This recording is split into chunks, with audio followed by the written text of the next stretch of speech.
Welcome to the Grow Your Business and Grow Your Wealth podcast with Gary Helt. Gary is an expert in helping business owners put together a plan that will provide a better future for their businesses, themselves, and their families. On the podcast, Gary interviews other professionals who share his vision, and together they share secrets and strategies any business owner can use to build a better financial foundation for your business and your life.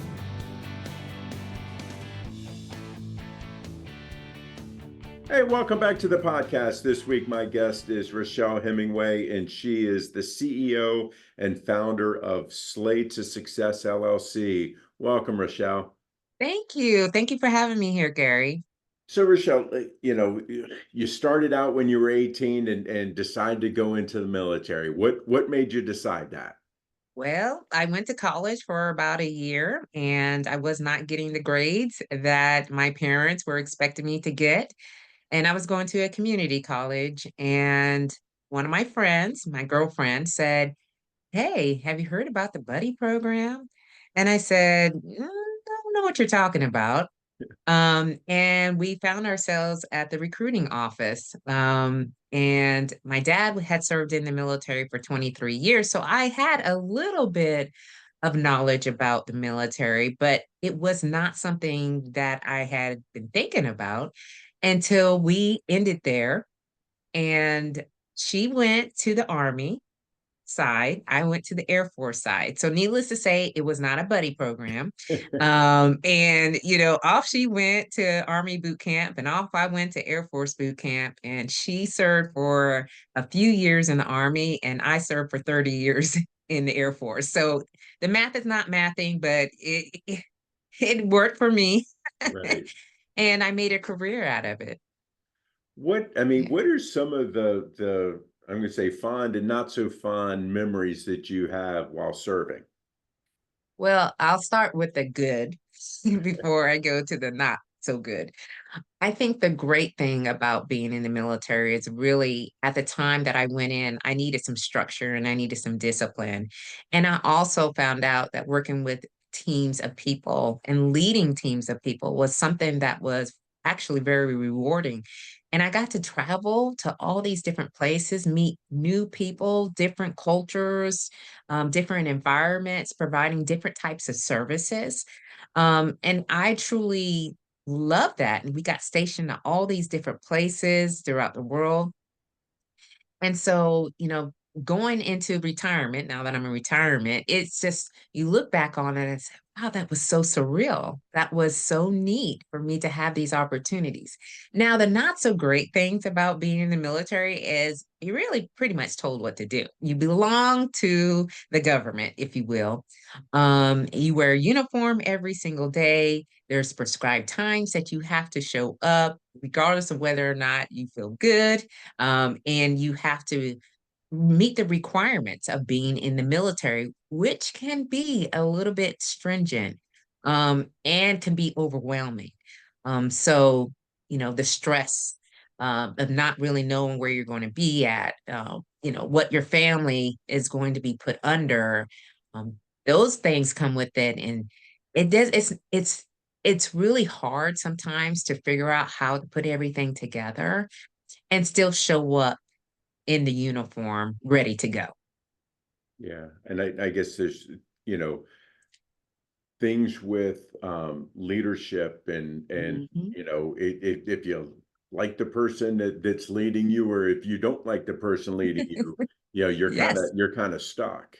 Yeah, you are. They don't ask you, all right, to select the people that are going to be on your team. You're pretty much given people on your team. And you could have people on your team who are, very driven and motivated and want to see the team be successful.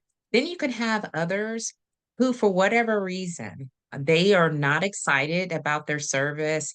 Their kind of mediocrity is their main theme, and to getting them to do something, it's just you have to be able to. They expect you as a leader to bring people up, which is so hard.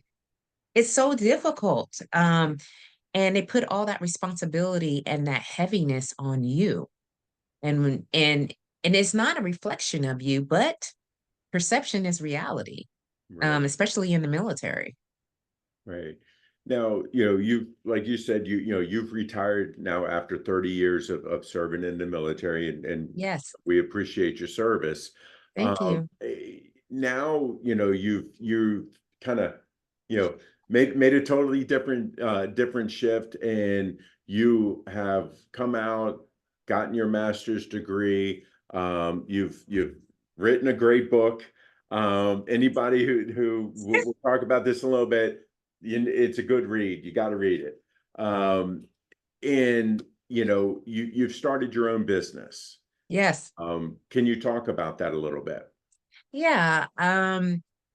So when I was thinking about retirement, I started to think about some of the things that happened for me and not to me. And I knew that 30 years was a very long time of service, and not everyone has sometimes eh, sometimes by whatever happens, sometimes you don't meet these markers. And so when I got to thinking about it, I'm like, I had a significant incident happen where one of my airmen that I was leading lost their battle with depression. And the word that they used to say all the time was slay. And they were much younger than me, um, probably in their 20s. I'm in my 40s, late 40s, and communicating. And I could see, how this gap, and I needed to bridge this gap. So I started to use his word, and it was a way to pay homage to his life, but it was also like meaning of the word. And it means to kill it, to dominate it, and to nail it, to be on point, to impress greatly, to dream big and work hard until you own it. And I started to really think about my career and like, this is it. Like, I can use this word as a foundation for whatever. And I also broke it into acronym. And so stay ready, be ready, lead out loud, a sense of community, and you are built to last. So the first thing that I did was to write the book because I wanted to share my military career experiences, and I needed to start healing from my journey because there was a lot of things a lot of adversity for me, a lot of obstacles as a Black woman in the military serving. There was some virility, if you will, against, me being in that type of position that I had to, figure out how to navigate through. So I wrote my narrative. And from there, when I retired, I started getting people to reach out to me and saying, "Hey, we would love for you to come out and speak about your experiences. And we hear that you've written a book." And I said, "Yeah." So that was the catalyst for starting my business because I realized that, I have certain skills, experiences, expertise that I can draw upon and make a business around. And this is fun for me. I'm very passionate about what I'm doing. I get up every day very excited about what I'm doing and the people that I'm meeting. And it's given me the confidence that I need through this transition. And I've been retired for almost 3 years, so I'm still fairly new in transition. But it gives me the confidence to go out there and I have something to stand on. I have something to hang my hat on. It's like these are the things that are very personal, my core values, if you will. This is my personal brand. I love, stepping out here and advocating on behalf of the women veteran, but I also love to show people that you don't have to put it all out there and depend on your positions, titles, things that you've relied on for so long to get you to that next level.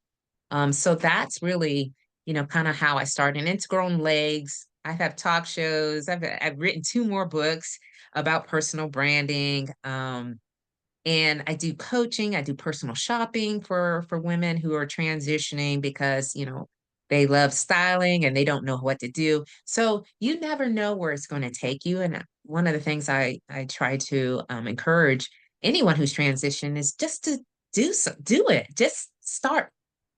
Just start. If you have an idea that you are conceptualizing, just start. See where it goes. See what happens.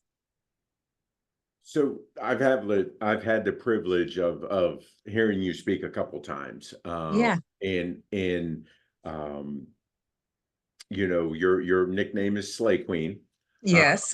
and this is part of your personal brand, uh, Yes. and many times you're wearing pink, just like on your book, and that's I remember the first time that I met you, it was, you were very,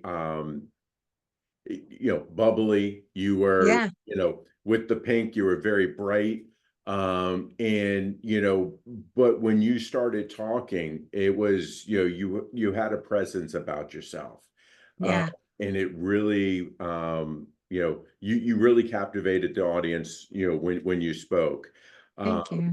when you're working with women, or others that are coming out of the military, and like you said, hey, before we had that same uniform that we put on every day, Every so day. now it's, I'm trying to help these, women coming out of the military find themselves, Yeah. and you're coaching them. How, Yeah. I guess, what has been the big challenge that you've had in doing this? I think it's the identity piece. Um, I think sometimes people think they have to rediscover and they already have it within. It's really the untapped potential that they may have been um, eh, suppressing for a very long time because in an organization where it's male dominated, we're doing things to fit in, right? And sometimes those things are outside of what truly we want to express. So I start very slowly. I talk about the emotional journey and validating emotions because everyone thinks, well, I should not, when they come to me, I shouldn't be feeling like this. I should just automatically have it together. I should already know what I'm supposed to be doing, right? And it's like, no, you've been dropped on a different planet, all right? Different language, different people with different experiences. You're going to have to figure out your way through this. Now, it may seem like it's difficult, but when you understand this is a journey and the emotional journey. So you start out. I remember when I first retired, I was like, to do anything I want to do, right? And then driving around the DMV, I'm thinking, okay, I know all the shopping centers are in a 25-mile radius. This is not good. All right. I need to figure out what else I need to do with my time. And then I started to almost go into grief mode because I am now, out here. I kind of have a loss. This is a loss of I don't know what it is that I'm supposed to be doing. I'm wandering around here. And you can get into disenchantment where you just don't feel like you have a purpose, you don't understand what you want to do. And it takes time. This is like an up and down. So I share with them, one day you may be feeling great. One day you may feeling like I have it, I know what I'm doing, I know what I'm supposed to be doing. And then the next day you're like crying in your closet, having a very, significant emotional event because all these emotions are coming up of, oh my gosh, I don't know. I'm not getting it right. I'm not worthy. I'm not enough. I don't know what I'm doing. And I've had all that. And so I try to explain, as best as I can to work through it. These are normal. And finding ways to bring yourself up instead of bringing yourself all the way down. If you need therapy, right? And if you need professional help, there are different organizations and resources that are available for you to do that. The one thing that you're not going to do, I have my clients do a commitment is you are not going to stop slaying until you can't slay no more. I mean, you are going to have this mindset, even though I am not feeling well and I don't know what I don't know, I need you to pull up and get some grit about it because you had grit when you were in the military and had that service. I need you to apply it maybe in a different way, but understand you have what it takes to build something, go into a career that you had no idea about, or, participate in community events that may lead you to other opportunities. So I help my women to really find opportunities to leverage their expertise and their experiences so they can have a more fulfilled sense of life, sense of purpose. So, I mean, you're helping transform people Yes. because they're transforming from being in the military to Mhm. now being in civilian world. Yes. And like you said, it's a different language. You're dropped on a different planet. We talked before about kind of like when your dad retired and Yeah. going out and working compared to now retiring and working with the younger generations and things like that on, trying to motivate them to get them to work, where in the Yeah. past in the military it's just they did it because they had to do it. there Yeah. there there wasn't any way around it. So when you're working with them and helping them with this transition, I think a lot of people may think that the military gives them all the tools that they need to do this. Can you talk about that a little bit? Because we've talked about this before, and I was actually quite surprised that there isn't that support. Yeah. My last 5 to 7 years, I was working hard. There was a pandemic, racial and social unrest. Our mission changed on the base for us to provide combat power. Um, and there wasn't a lot of bandwidth, to really stop and think about what is the next. Now, others that were younger, they were getting a better understanding of what type of resources were available for them. And I think because our generation, I'm still in that generation where I wanted to see the finish line, like 20, 30-year mark of doing something, and being able to stand on the stage and say I was highly successful in this particular career. Whereas now there are a lot of options. All right. There's so many ways that you can still be successful. And we have people who are on TikTok who have go viral and they make all this money, right? Right. And so there's so many different ways now that people define as success. So my generation of, if you will, we weren't really getting briefings on entrepreneurship or bootstrap, what do you call it, boots to business, or um they also have like internships with companies, so that way you can do like a skill bridge program 3 months before you retire, that kind of thing. And unfortunately they frown upon you for being out, right? So, oh, I'm going to take 3 extra months off. Okay. While I'm in this high level leadership role. And I'm just gonna, go out and try to figure out my life. Y'all just figure it out, even though I have a commitment. And so it is very challenging, and the manning is low. So, there's not a lot of people per se like it was when I first went into the military, and you can just throw a bunch of people to something and it gets done.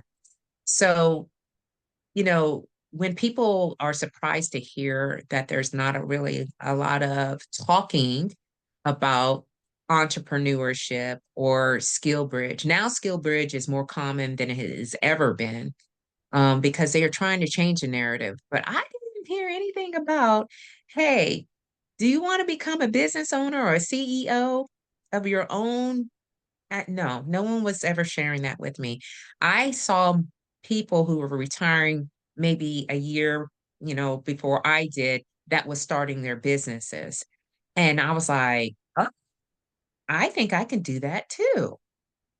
So I think they're trying their best. Military as a whole, armed services, are trying to wrap their hands around or get a better understanding of what transitioning for a military member can look like and what programs and resources they can provide outside of what's been the norm. because the norm is do your resume, update that, find a 9 to 5, and you're good. Right. Right. And that's not so much now. I mean, there's so many things that you can do when you retire. And we're retiring at ages where, we're not ready to sit on the rocking chair and Mhm. watch the neighborhood. All right. We still have a lot more to give, and we want to give, but we want to do it in a way that's most fitting for us and our families, because we sacrificed a lot while we were in service. And so we need to be having a little bit more flexibility in the way that we are navigating and doing in our next chapter. So being an entrepreneur is one of those ways to do that. And I think we have a lot of transferable skills from the military that can help us to make sure that we keep our businesses afloat. We had spoken before, and we talked about, how the military has, the titles they have, the ranks and everything like that. Um, on the civilian side, unless you have some type of a military background or familiarity with it, we have no idea what any of that stuff means. So when you say that I was this or that, that doesn't mean anything to me. So how do you help them, um, I'm going to say, translate that language from military to civilian, so then that way someone like me who may be hiring somebody that's retiring from the military, or that they're trying to get their message out there in their own entrepreneurship, how do you help them translate that? Well, first of all, I really ask some very pointed questions, and these are really generally around personal branding. I know that, going into a corporate space or doing something different outside of the military, you have to really be able to set yourself apart, but at the same time, be in alignment with the organization and their goals and what they're trying to do, because military is a brand. All right. Hmm. There is a certain image that you must represent when you're there. Organizations outside of that have a brand too. Right. And how do they want you to show up? What are they trying to do? What is their mission? What is their visions? What is goals? We can easily, as military members, get wrapped up around core values that the military has, which is integrity, service before self, excellence in all we do. And then the expectation is to carry this over into the organization that we're wanting to work Right. in, Yep. right? Without really understanding what is the language in which they speak. What are they trying to do? And that requires you to do some homework. All right. And the homework is, how are you different? What is your unique value proposition? What is it that you're going to offer to them so they can make money? Because that's really, at the end of the day, bottom line, they're trying to make money if you're going to the corporate space. So you have to be able to show them that you were able to keep a budget. All right. Right. If you were able to lead X amount of people, resulting in, saved time, money, whatever. And so instead of teaching, because a lot of times in the military, they're like, oh, you put down where you volunteer at, right? You put down all that, and it's like, okay, that's fine, right? But when you have a lot of jargon in there, that the abbreviations, acronyms, they have no idea we are speaking another language. You Right. have to be able to figure out, what does that look like for the civilian sector. And once you can write that and you can put that into your own words, with bringing your flavor, the things that you do well that can help support, increase their value, their brand, then that's where you can really, start to articulate what you did in the military to what you're now going to do in the civilian sector. Right. Um, where do you see, because again, like you said, hey, I'm only a couple years retired from the military, so you've started your second career here. Uh, Yeah. where do you, or where do you envision Slate to Success going? That's a very great question. So I have really thought about this and I have some big dreams. I've always been a big dreamer. This is a vehicle. This is a tool. Slated Success, I'm starting out, like you said, very small, doing one-on-ones. But I envision Slated Success to be able to connect to all people in this world. The world is dark. All right. There's a lot of energy where it's negative or it's downplaying, it's minimizing. Slated Success is really about taking it up a notch and really elevating. I want to be on TV. I have no problem with speaking on TV. I want to bring in experts and share with them these stories. I hittingly with my husband, I'm like, we're out for the military, like because I have really changed the narrative on what a veteran or a woman veteran looks like.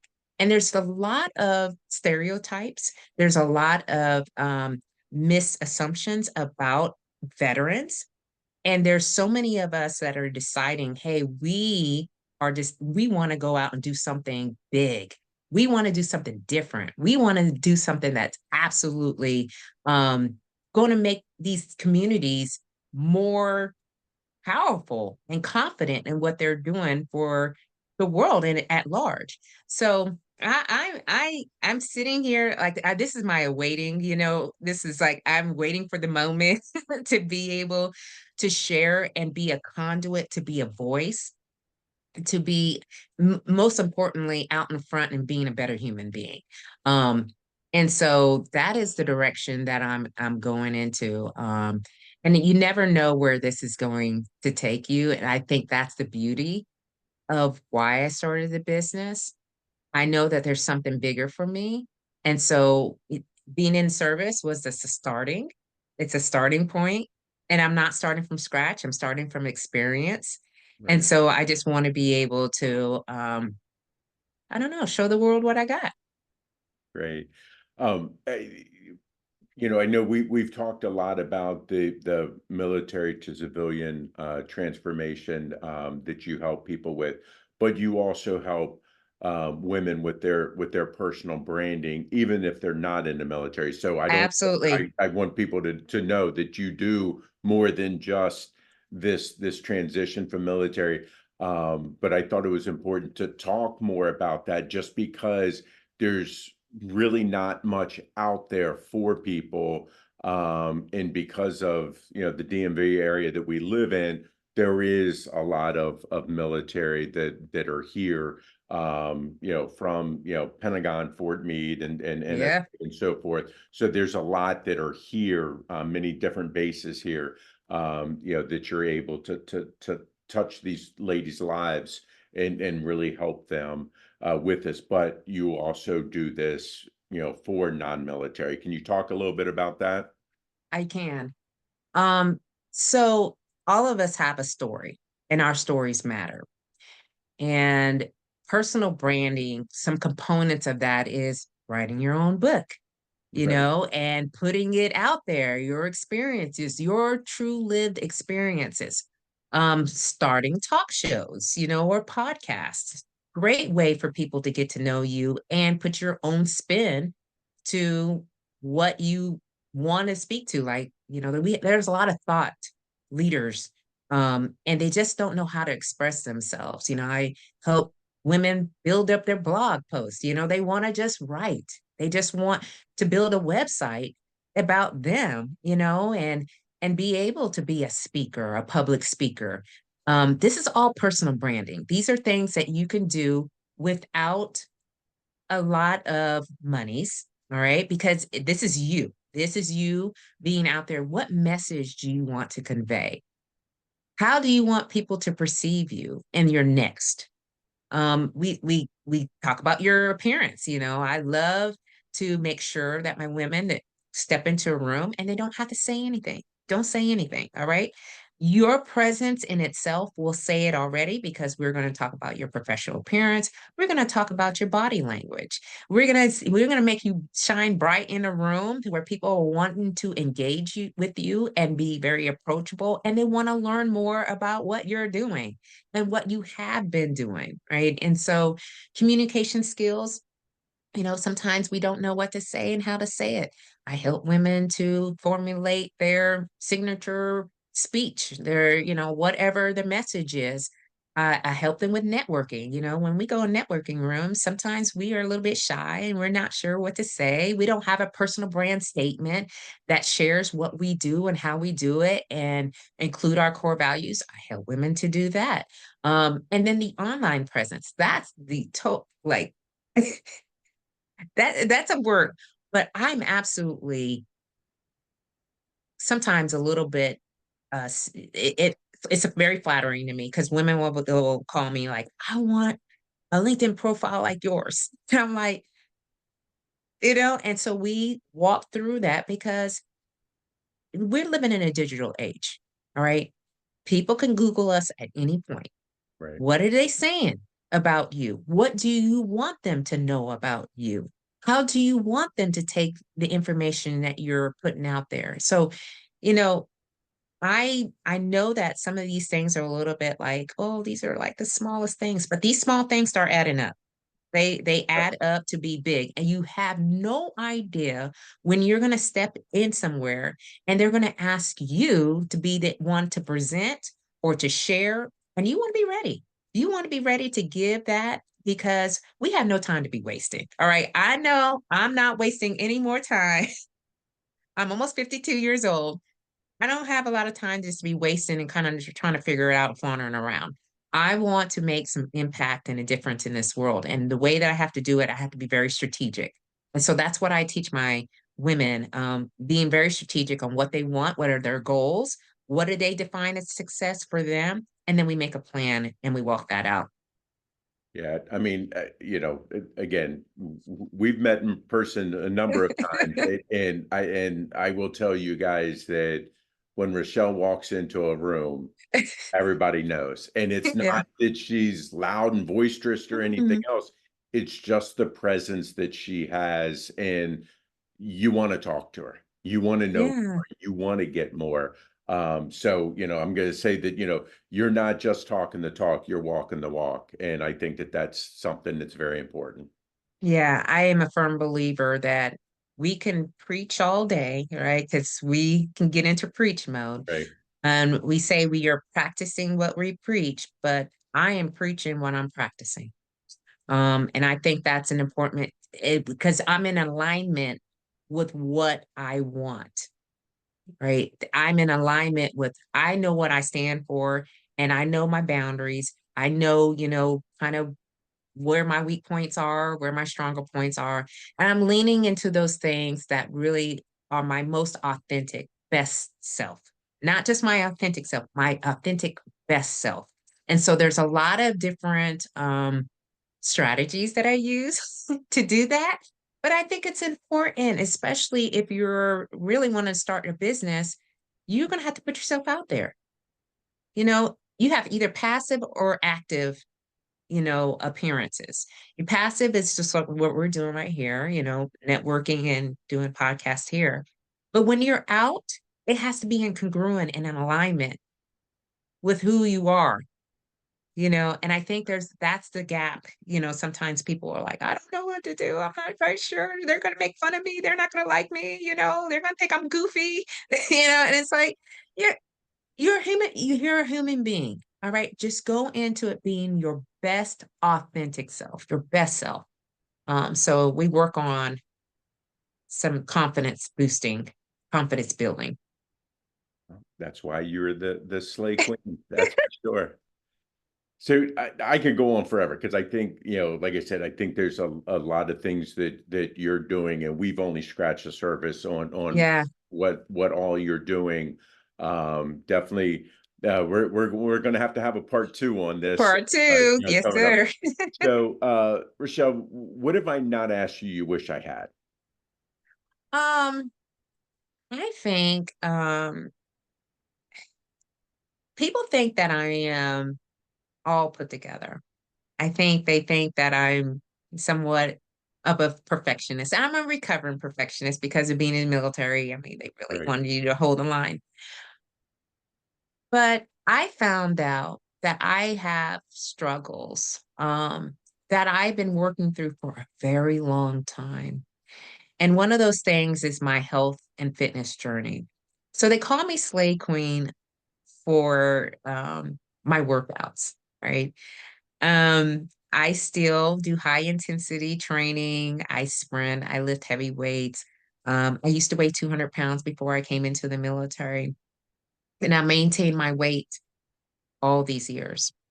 And it is a everyday challenge. I have to decide what to eat, my nutrition. I have to decide when I'm going to bed. I have to decide how much water and fluids that I'm going to take in. There's a lot that goes into that. But what I'm finding is when I'm challenging myself during these workouts, I am challenging myself when I'm out and about.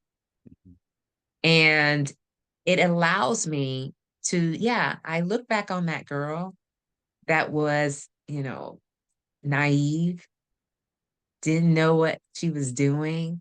And, I lost all my weight a year before I went into the military.